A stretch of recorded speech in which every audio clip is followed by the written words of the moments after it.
પિતા અને પુત્રની આ સ્ટોરીમાં રહેલી શીખ દરેક મા બાપે એમના દીકરાને શીખવવી જોઈએ.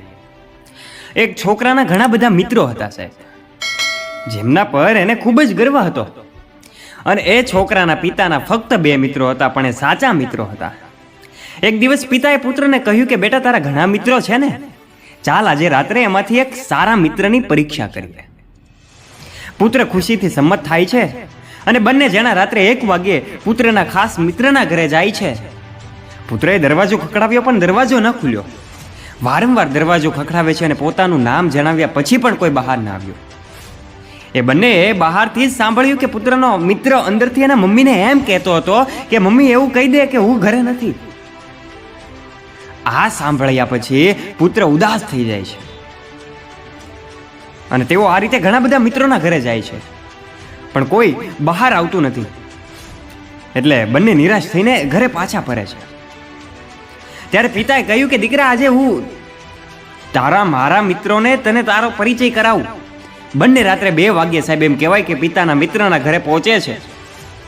પિતાએ એના મિત્રને બોલાવ્યો.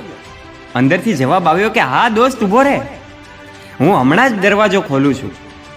દરવાજો ખોલતા જ પિતાના મિત્રએ પૂછ્યું કે બોલ, શું મુશ્કેલી છે? આપણે હમણાં જ તેનો ઉકેલ લાવી દઈએ, એમાં શું ટેન્શન લેવાનું?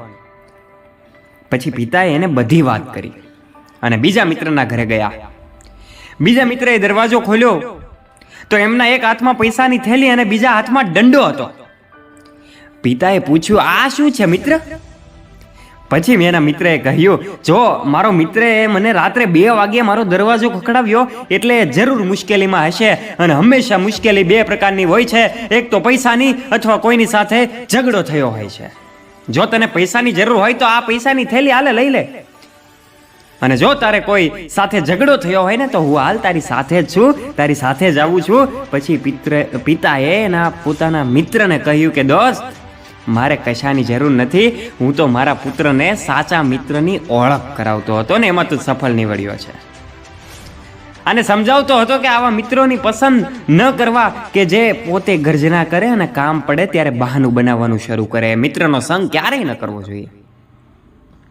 એટલે મિત્ર ઓછા રાખવા પણ સાચા રાખવા. અમારો પ્રેરણાદાયક વિડીયો આપને ગમ્યો હોય તો લાઈક કરજો, તમારા સગાઓ સ્નેહીઓ સુધી આ વિડીયોને જરૂરથી પહોંચાડજો, અને અમારા આવા જ પ્રેરણાદાયક વિડીયો માટે સબસ્ક્રાઇબ કરજો the DA motivation YouTube channel, અને ફોલો કરજો ફેસબુક અને ઇન્સ્ટાગ્રામ પેજને. ધન્યવાદ.